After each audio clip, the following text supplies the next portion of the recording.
Whitchurch, Stouffville, Ontario. The town where Liz Knox set out on a path to becoming one of the catalysts of change in women's hockey, picking up a special moment along the way.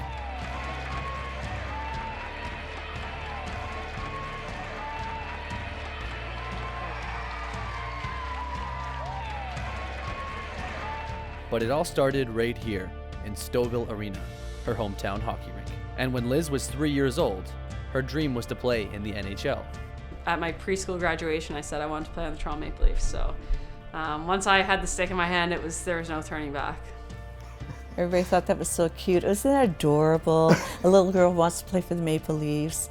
In contrast to the little boy who wanted to be a Ninja Turtle, which seemed to be quite acceptable. Yeah. My parents just wanted me and my sister to be happy, right? They just wanted us to find the thing that, made us feel alive. And for me, that was definitely hockey. And I think they saw that from, kind of from the get-go. We spent a lot of time together. We were very close in our childhood and spent, a lot of time together. And I think Mom and Dad did a really good job of making sure that we had that full childhood that a kid should have.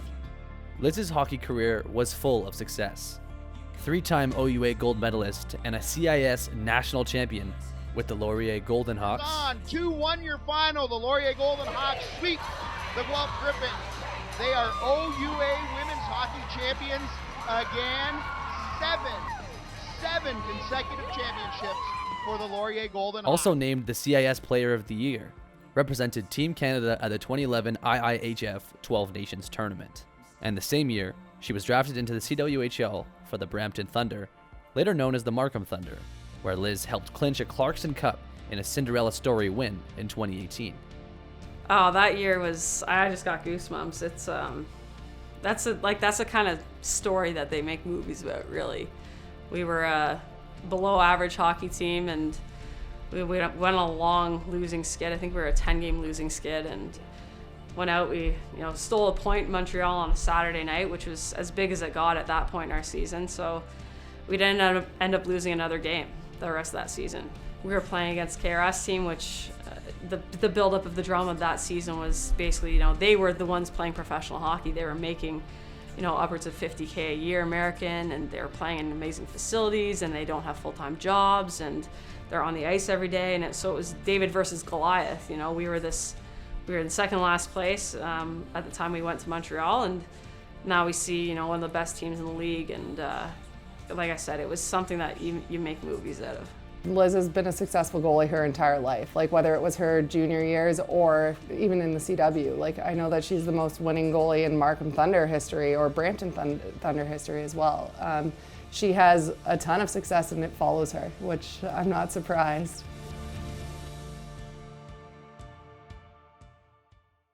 You can see that construction clothes are not made for women of 5'5" height, but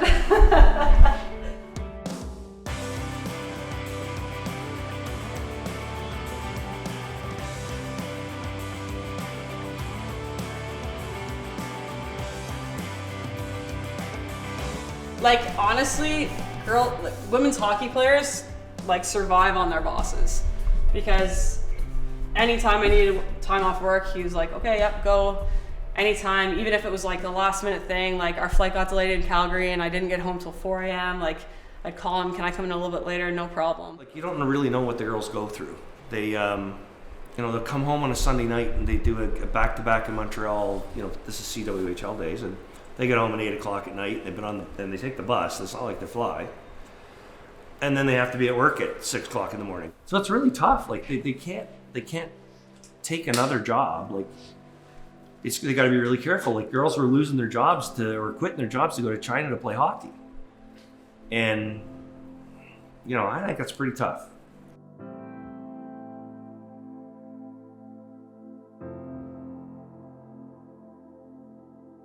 I made this kind of fun, cute montage video of, my retirement, and I was getting ready to say goodbye, and I'm so emotional, and, I love hockey and all the things it's given to me. And then the day before I was going to put it out, CW has this emergency phone call, and they're like, we're closing our doors. And I'm just like, what?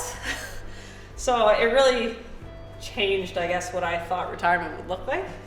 I mean, yeah, I can complain that I didn't have the retirement I was planning on, but at the same time, some girls had their retirement, they didn't even know it, right? So I think at the end of the day, I'm lucky that I got to walk away from the game when I was ready. It honestly, like, it makes me emotional to think that some players didn't get that. So, I know, I like supporting the game. I think it's great to have someone like Liz. I actually boast about it quite a bit that, you know, we're on site now, she's a volunteer firefighter and she's a professional goalie. And they look at her go, like, a couple of guys wouldn't let you unload the truck one day, says, oh, it's okay, honey, like, you know, we'll do it. Says, well, I think she's okay. Just when you think Liz Knox has done it all, she's currently studying as a volunteer firefighter. And like in hockey, Liz is also paving the way for females in the firefighting profession. CBA packs. Those are like the air packs that we put on.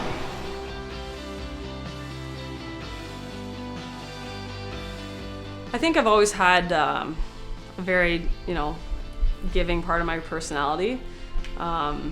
As I was saying, the thing that I loved about team sports was, you know, being a good teammate and giving back to my teammates and seeing them succeed. And it took me a little while to kind of see my career path, but at the end of the day, you know, firefighters, first responders in general, they're the ones showing up on somebody's worst day, and our only job is to try to make it better. She still has to do the things she's always been good at. She's always been good as a team leader and a captain. She knows how to work with people. Becoming a contract worker and going into firefighting is on par with the stuff that she's already been doing. It's just not on the ice. That's the difference. She's a superhero. At the end of the day, like, the way that she balances all of the things that she does, it doesn't make sense to anybody. Between her finding time to work out, between her doing 3 jobs at the same time, and also making sure that everybody's happy in regards to hockey and what we're doing right now, she's incredible.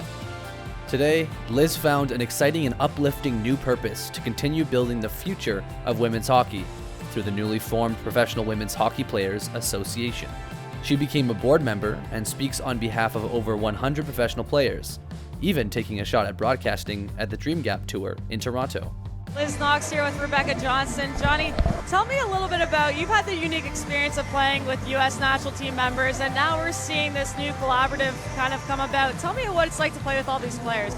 Oh, it's so great. The biggest thing is, I think that Liz actually respects the fact that there's a lot of us that are doing a lot more than just playing hockey at this point. We're balancing our careers the same way that she always has, and being alongside her and seeing the amount of work that she puts in definitely gives me the appreciation on that side of things too. You know, the commitment to being the best you can and working as hard as you can to get there. Just part of that, and that just continues right through everything that she's doing right now. Well, to interrupt you, I always say to the kids, all love is work. If you love something, you will work at it. You know, part of the predicament I found myself in with juggling so many things is that I do have a great sense of loyalty to the things that are important to me, whether it's my job or, you know, my partner, or firefighting or hockey. I want to be my best self for these people. They're important to me. But back in Stouffville, Liz remains an integral character in her junior hockey community. Liz Knox is going to be talking to us today, right? Playing the CWHL, right, for the Markham Thunder, and now she's doing a lot for the Professional Women's Hockey Players Association today, which is probably the most important thing. So she took enough time out of her busy schedule to come and talk to you guys a little bit about what it takes to win a championship and just what it's like to be a part of a big championship team, right? So let's give it a round. Thanks for having me, guys. The lettuce looks good on you. Playoffs is a different beast, and in my experience, there's some sleepers in the room. You guys will come up big in playoffs in your big moments when you get them, and you know, when you do get that chance on the ice, just make the most of it. Whether the guy winning, scoring the game-winning goal, or the guy caught him on the ass when he gets off the ice, it's important because that's your championship team right there. Every little piece. You take care of business, and you guys will walk away with more than some orange hair. right? What they do in their locker room, what they've done to get here, it really doesn't matter. You guys stay the course and take care of business, and you guys will, be hoisting the trophy at the end. I think the biggest thing with Liz is that she's never going to leave the sport. And I think right now, although we're at this spot where I'm still playing and she's not, any opportunity that she has, she's coming out to the rink, she's seeing the girls, she's seeing what's working, she's seeing what's not working. And so going into careers where she can still get that fulfillment and then still dedicate to find the change around those systems in her own way, I think is really important, and I think is, again, very much her. She'll always be part of the game. The game will always be a part of her. But she, and this is where we also have in common, we've both had to reevaluate what that means when we've hit the obstacles that we've hit as women in this time, in this economic time, and how our respected trades are going to be taken seriously. And I'm a feminist, and I'm damn proud that my kid's doing what she's doing.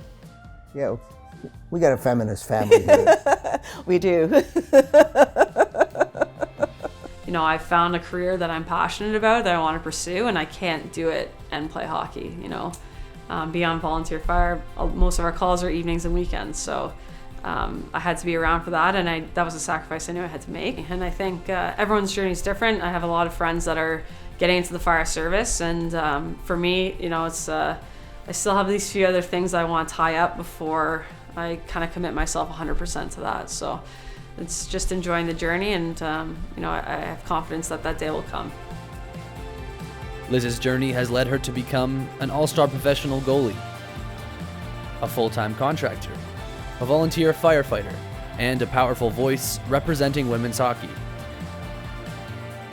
But her story is far from over.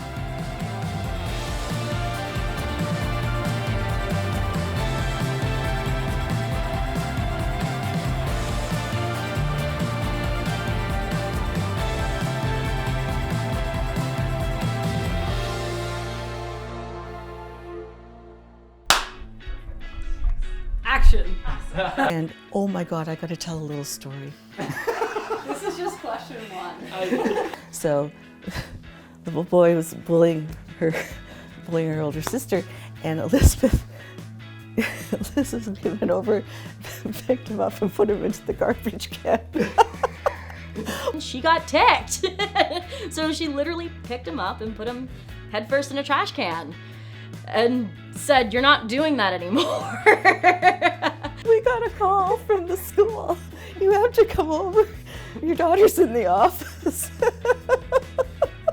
And then she got sent to the principal's office, and my parents being my parents did that whole thing of don't do that again, but we're really proud of you. It's you did the right thing. Don't do it that way again, but we're really proud of you.